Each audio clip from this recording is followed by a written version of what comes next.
2015년 중국의 한 온라인 커뮤니티에요. 한 행인이 찍은 사진이 올라왔는데 돼지와 함께 트럭 뒷칸에 있는 한 꼬마. 이게 뭐예요? 저 아동학대 아니야? 이 사진을 보고 큰 충격을 받은 한 자원봉사자들은요. 어렵게 수소문의 소년의 집을 찾아갔습니다. 소년은 허난성 푸양 칭펑현에 사는 샤오홍보 군이었는데요. 저 꼬질꼬질한 손 봐. 소년의 집은 음식물 쓰레기와 악취, 또 온갖 벌레가 들끓는 도저히 사람이 살 수가 없는 환경이었고요. 게다가 샤오홍보가 있는 곳은 집도 아닌 돼지우리였습니다. 아이를 저 안에? 현장에 있던 사람들은 눈물을 멈출 수가 없었습니다. 그런데 샤오홍보를 돼지우리에 방치한 이는 바로 아이의 부모였습니다. 친부모라고? 네. 샤오홍보의 아버지는요. 저는 아침 일찍 일하러 나가서 아이를 돌볼 수가 없었어요. 라며 말 같지도 않은 변명을 했습니다. 소년의 엄마는 정신이 온전치가 못한 상태였는데요. 그런데 나중에 밝혀진 더 끔찍한 사실은 샤오홍보에겐 3명의 형제가 더 있었는데 엄마의 학대로 아이들은 전부 사망한 상황이었습니다. 다행히도 샤오홍보는 어렵게 연락이 된 친척, 고모에게 맡겨지게 됐고요. 각종 단체에서도 아이를 위한 의료 및 구호품 지원을 했다고 합니다. 하지만 안타까운 일은요. 아이를 이렇게 학대하고 방치한 부모에 대한 처벌이 제대로 이루어지지 않았다는 점입니다. 중국 법상 당사자가 고소하지 않으면 부모를 처벌할 수가 없고요. 또한 어머니가 정신이 온전치 않아 처벌을 받기도 어려운 상황이라고 합니다. 샤오홍보의 사건으로 인해서 중국 내에서도 아동학대 법률의 허점을 지적하며 개선안을 촉구하고 있다고 합니다. 자, 오늘은 전 세계인들을 뒷목 잡게 한 분노 유발 특종에 대해 알아보고 있는데요. 1위 후보를 만나보도록 하겠습니다.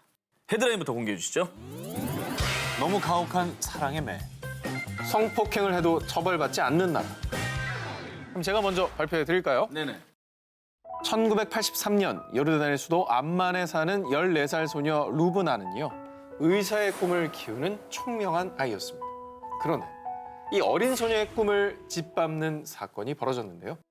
그녀보다 10살 많은 사촌 오빠 A군.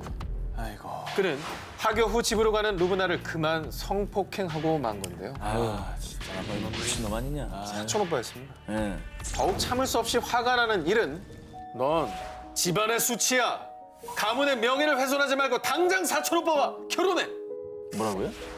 누가 저런 말을? 루브나의 엄마 아빠는 딸의 고통을 외면한 채 이 인면수심의 범죄자인 사촌 오빠와의 결혼을 강요한 겁니다. 이거 뭐 저 말도 안 돼. 아니, 뭐 엄마 아빠 어떻게 저럴 수가 있어요? 그럼 뭐가 또 집안의 수치야?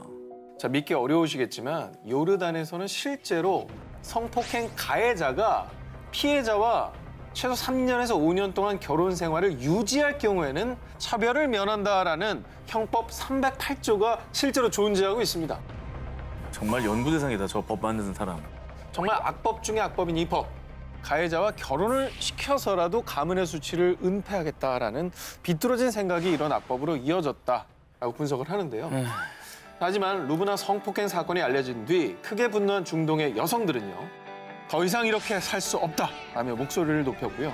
그 뒤 한 글로벌 시민단체에선 형법 308조를 완전히 폐지할 것을 촉구합니다라는 청원으로 62만 명에게 폐지 찬성 서명을 이끌어냈다고 합니다. 결국 2017년 8월 1일에 형법 308조 폐지안이 통과되었다. 아유, 다행입니다. 야, 이건 잘 됐네요. 이거 당연한 건데 이것만으로도 큰 변화네요. 정말 다행입니다. 정말 뭐 중동 지역에서는 이런 악법들이 계속 존속되는 곳이 참 많죠. 네. 하루빨리 이런 것들이 폐지되어서 여성들이 사회적 지위가 더욱더 향상되길 바라겠습니다. 자, 한석준의 1위 후보입니다. 2018년 3월 15일 인도네시아 수마트라 북부 우타라주에 있는 쳔페닥로방 마을의 한 초등학교. 초등학교 교사 A씨는 수업 전에 여느 때처럼 숙제 검사를 했습니다. 그런데 선생님, 저 숙제한 걸 두고 왔어요. 너 숙제 안 해놓고 거짓말하는 거지? 아이가 거짓말을 한다고 생각하고 화가 단단히 난 선생님은 아주 혹독한 체벌을 내리고 맙니다. 화장실 가서 변기할 거야. 12번은 핥아야 거짓말한 거 용서해 줄 수 있어. 저는 선생님이 변태 아닙니까? 화가 난 선생님의 말을 차마 어기지 못한 학생은 더러운 변기를 핥게 된 겁니다. 아유 세상에. 살면서 숙제 한 번 또 못 해가는 거 그거 있을 수 있는 일이잖아요. 선을 넘었고 저 얼마나 트라우마가 말이 생겼어. 돼 저게. 이 사실을 알게 된 학생의 부모는요. 변기를 핥으라는 체벌은 제정신으로 내린 게 아니라며 크게 분노했고요. 당연히. 네티즌들에게도 큰 공분을 샀습니다. 그런데 정말 더 황당한 일은 학교 교육위원회의 입장. 선생님을 옹호하는 건 아니지만 누구나 실수할 수는 있어요. 라는 공문을 발표한 뒤에 가해 선생님을 그냥 옆 학교로 이직만 시키는 황당한 처벌을 내렸다고 합니다. 그 옆 학교 학생들은 얼마나 떨까. 변기 핥을까 봐. 어? 이게 처벌인지도 모르겠어요. 지난 1월 문화 강국인 중국 전역을 분노로 들끓게 한 사건이 발생했습니다. 중국 산시성 문물교류센터에서는요. 40여 년 넘게 해외 박물관에 중국 문화재를 전시, 대여해주고 있었습니다. 그리고 지난해 9월부터는요. 미국 필라델피아의 F박물관에 2000년에 고귀한 세계 문화유산인 진시황릉 병마용갱의 병마용 10개를 전시했습니다. 그런데 2018년 1월 8일 박물관을 순찰하던 직원이 한 병마용에서 이상한 점을 포착합니다. 뭐죠? 손가락이 하나 없어진 거 아닌가요? 돌아가네. 엄지가 없죠. 예. 뭐야? 어후. 병마용의 엄지손가락을 도난당한 겁니다. 그런데 다행히도 CCTV와 신용카드 거래 조회를 통해서 5일 만에 범인을 검거했는데요. 범인은 박물관에서 열린 크리스마스 파티에 참석한 20대 미국인 남성 마이클 로하나.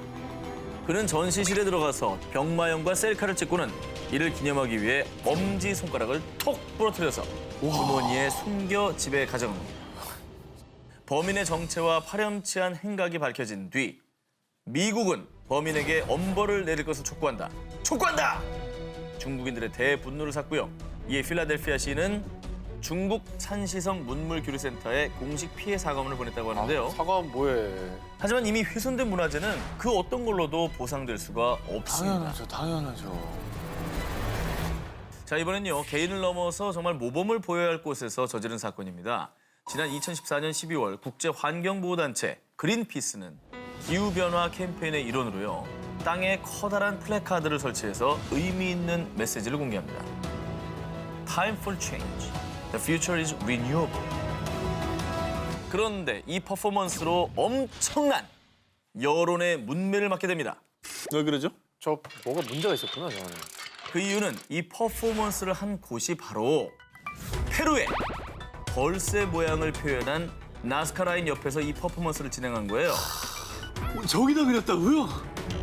참고로 나스카 라인은 사막 위에 370개의 거대한 동식물 모양과 도형이 그려져 있는 유적지인데요. 무려 2000년 가까이 된 세계 문화유산입니다. 저거 대놓고 낙서한 거지. 저게 뭐예요? 아우. 어떻게 저렇게 할 생각을 했지? 그런데 정말 어이없게도 지구 환경을 보호하자는 국제단체에서 오직 자신들의 목적 달성을 위해서요. 출입 제한 구역인 나스카 라인의 무단으로 침입해서 이같이 황당한 일을 벌인 겁니다. 이에 격분한 페루 문화부 차관 루이스 하이메 카스티요는요. 고고학적 유산 훼손 혐의로 고소하겠어요. 이렇게 밝혔는데요. 저희는 나스카 라인 모양을 훼손하진 않았어요. 그 옆에서 했다고요. 그린피스 측에서는 정말 뻔뻔한 태도를 보이며 잘못을 인정하지 않았습니다.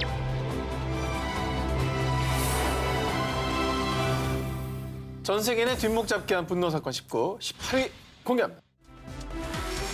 교장 선생님의 두 얼굴. 1988년 일본 요코하마의 한 중학교. 항상 인자한 미소를 띤 다카시마 요헤이 선생은요. 자상하고 따뜻한 성품으로 학생들에게 늘 인기가 많았습니다. 그런데 그해 필리핀에 있는 모 일본인 학교로 파견 근무를 가게 된 다카시마 선생. 그런데 다카시마, 당신을 긴급 체포한다. 당신은 묵비권을 행사할 수 있으며 변호사를 선임할 수 있다. 2014년 1월 필리핀의 한 호텔에서 13살의 소녀 3명과 음란 촬영을 한 것이 발각되면서요. 온 세상에 드러난 그의 추악한 두 얼굴. 매일 대여섯 명, 많게는 10명의 여성과 성매매를 했고요. 그런데 여기에 더 경악, 더 엽기적인 건요. 그의 더러운 이중 생활은 무려 27년간 계속됐습니다. 미성년자와의 성매매가 발각된 뒤 일본 경찰은 타카시마의 자택을 압수수색했는데요. 그곳에서 더 낱낱이 드러난 그의 만행. 그가 성매매한 필리핀 여성 12,000여 명의 사진과 영상 파일이 무려 14만 개 이상 발견됐고요. 심지어는 1년 번호까지 매겨서 보관했다고 합니다. 타카시마 선생은 추악한 그 행동들을 추억으로 간직하고 싶어 했습니다. 또라이네, 또라이. 뭐 방송용은 아니겠지만. 하지만 더 분개할 일은 더 남았어요? 아, 또 있어? 그냥 1등 하세요, 오늘. 이제부터 진짜 열받은 걸 끝판 아닌 것 같아요. 더 열받을 수도 있습니다. 아, 이거 이제부터. 좀 너무 끝판왕, 심각한데. 끝판왕. 더 분개할 일은요. 아동 매춘과 아동 포르노 금지법 위반으로 고작 징역 2년에 집행유예 4년이 선고됐다고 합니다. 감옥에 가는 걸 유예해주겠다. 사고만 안 치면. 이렇게 풀어준 거 아닙니까? 그렇죠. 너무나 솜방망이 처벌이 아니라 솜처벌. 처벌이 없었다. 그런 얘기 봅니다. 잠시 일본어 타임 좀 가져도 되겠습니다. 아, 예. 일본어로 결석을 뭐라고 하시는지 아십니까? 개새끼. 아, 결석이 아, 결석이에요? 일본어 한마디 시간. 아, 그래요? 아, 결석이다. 학교 얘기니까. 전 세계인 뒷목 잡게 한 분노 사건 19, 17일을 발표합니다. 이별 통보의 무참한 대가. 결석 한 분 더 나옵니다. 들어주십시오. 또 나와? 아, 그만해 이제. 왜 이렇게 결석을 해? 지난 3월 인터넷을 뜨겁게 달구며 보는 순간 큰 충격을 안겨준 영상이 있었습니다. 문이 열림과 동시에 한 남성이 겉옷이 다 벗겨진 채 의식을 잃은 여성을 무슨 짐짝처럼 끌고 갑니다. 아, 나 저거 너무 충격받았잖아. 야, 저건 뉴스로 나왔잖아, 그죠? 저거 한참 며칠 갔어요. 지금 우리 사회에서 공공연하게 벌어지고 있는 데이트 폭력의 한 모습입니다. 네. 기사를 통해 전해져오는 데이트 폭력 사례가 비단 저뿐만 아닙니다. 요즘 정말 뭐 사회 문제라고 할 수 있겠어요. 그렇죠. 진짜. 네, 큰일이에요. 지난 2017년 서울경찰청 조사에 따르면요. 지난해 데이트 폭력 사범이 무려 1,300여 명을 기록. 전년도 대비 2,000명이 더 증가한 수치라고 하는데요. 저건 엄벌해야 돼요. 저런 거는 데이트 폭력, 데이트란 말도 좀 안 붙였으면 좋겠어요, 나는. 그냥 폭력보다 저건 좀 더 가중처벌해야 돼요. 그냥 그럼요. 완전히 믿고 있는 사람한테 당하는 거니까. 좀 전에 보신 영상 속의 인물들은 이제 막 21살 동갑내기 커플이었습니다. 그런데 평소 남자친구 A씨의 잦은 폭력 때문에 여자친구가 이별을 원했는데 남자친구 A씨는 여자친구 집에 강제로 들어가 주먹과 발로 사정없이 구타를 했다고 합니다. 사랑하는 마음이 있었던 사람이잖아요. 그러니까 뭐 저 영상을 보면 그 상상이 되겠어요? 사랑이 아니죠. 그러니까 소유하려고 했어요. 집착이고. 네. 잘못된 거죠. 그런데 이 사건을 대한민국에 알린 것은 다름 아닌 피해 여성인 B양. 다음 날 자신의 SNS에 멍든 얼굴 사진과 함께 CCTV 영상을 올린 건데요. 그런데 B양이 전 남자친구의 보복이 두려우면서도 세상에 이 사실을 꼭 알려야겠다고 용기 낸 이유가 있다는데요. 다른 피해자들도 용기를 내세요. 그리고 꼭 데이트 폭력에 대한 특례법이 생기길 바랍니다.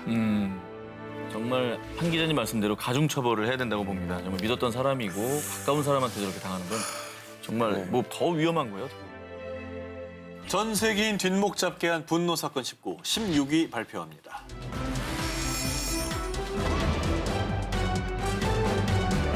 지난 3월 12일 밤 미국 뉴욕에 도착한 한 여객기. 그런데 이 여객기가 착륙하자마자 기내 복도는 슬픈 울음소리로 가득 찼습니다. 슬픈 울음소리요? 네. 누가 뭐 쓰러졌어요? 뭐 왜 그런 거예요? 미국 휴스턴에서 출발해 뉴욕에 도착하는 미국의 대형 유항공사의 한 여객기. 엄마 카타리나는 어린 두 딸 그리고 반려견 코키토와 함께 탑승했는데요. 코키토, 좀 이따 만나자. 그녀는 반려견 코키토와 인사를 나눈 뒤 강아지가 들어있는 가방을 좌석 아래 놨습니다. 그런데 그때 한 승무원이 카타리나에게 다가왔습니다.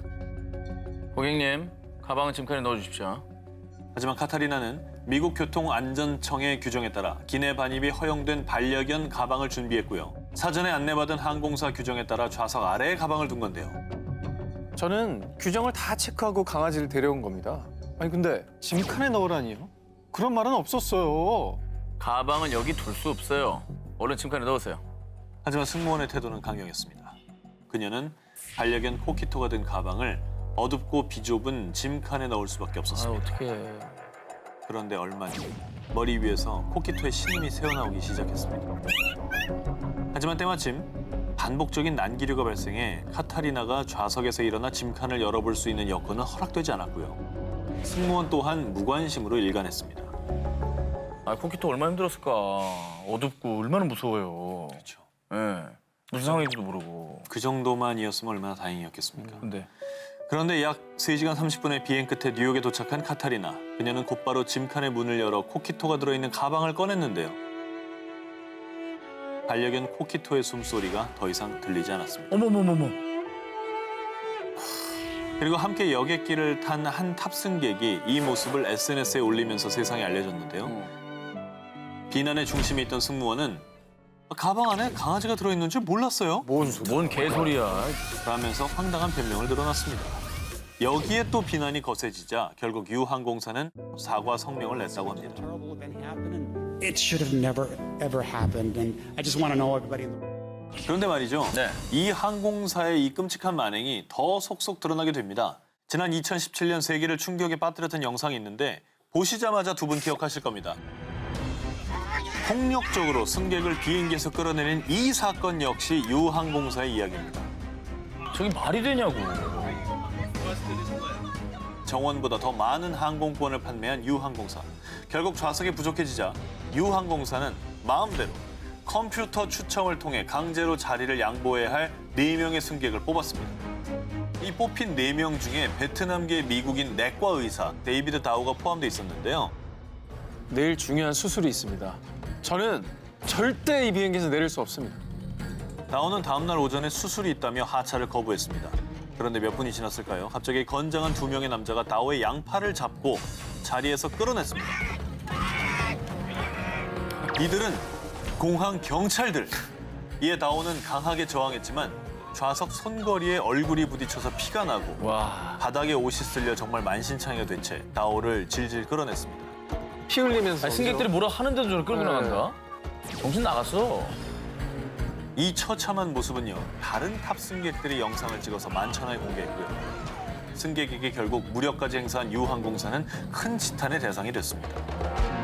한편 이런 논란이 계속되자 유 항공의 CEO는 공식적인 발표를 내놨는데요. 다우 씨는 무척 공격적이었고 저희는 규정에 따른 절차였습니다. 라면서 되려 모든 책임을 피해자인 다우에게 돌렸다고 합니다. 정말 이보다 더 최악일 수 없는 유 항공사의 인면수심 서비스. 고객의 안전이 최우선이어야 할 곳에서 철저한 교육과 서비스 정신이 재확립되지 않는다면 전 세계가 정말 차갑게 돌아설 겁니다. 전 세계인의 뒷목 잡기 한 분노 사건 19, 14위 공개.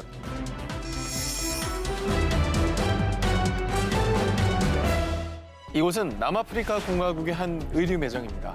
사람들의 거친 발길질에 와르르 쓰러지는 마네킹, 바닥에 널브러진 옷까지, 또 부서진 행거 등으로 매장은 난장판이 되었는데요. 매장에서 이 난리가 벌어진 이유, 올 1월 초 스웨덴의 유명 의류업체인 H사의 한 광고 때문입니다. 이하의 가슴팍에는 coolest monkey in the jungle, 정글에서 가장 멋진 원숭이라고 적어놓은 겁니다. 어머머. 자, 보통 원숭이라는 이 표현이 백인들이 유색인종들을 비하할 때 쓰는 대표적인 인종차별 문구였던 겁니다. 머리에 뭐가 든 거냐, 저걸. 저거 뭐 재밌어서 한 거예요? 뭐 무지해서 한 거예요? 뭐예요, 도대체? 게다가 이 논란에 더욱더 부채질을 한 건 백인 어린이가 입은 옷에는 맹그로브 정글 서바이벌 엑스포트, 뭔가 묘하게 우월감이 드러난다고 하죠. 전문가 뭐 이런 단어. 그래서 충분히 오해할 만한 그런 글귀가 새겨져 있던 겁니다. 그러니까 의도했든 안 했든 간에 저 조심했어야죠. 저 뭐 하는 거예요, 저게? 백인들만 이 옷을 산다고 착각하고 있다. 광고를 보자마자 충격과 수치심을 느꼈다. 이렇게 전 세계적인 비난이 빗발치기 시작했고요. 그 중에서도 특히 인종차별 광고에 가장 크게 분노한 곳이 바로 남아프리카 공화국. 지난 1월 13일 이 H사의 인종차별적인 광고에 격분한 남아공의 국민은 거리로 뛰쳐나와 시위를 벌였고요. 급기야 H사의 매장 2곳을 급습했던 겁니다. 자, 결국 걷잡을 수 없이 커진 파문들로 H사는 자신들의 무지를 인정하며 곧바로 광고를 내렸고요. 문제가 된 옷의 판매를 전면 중단했습니다.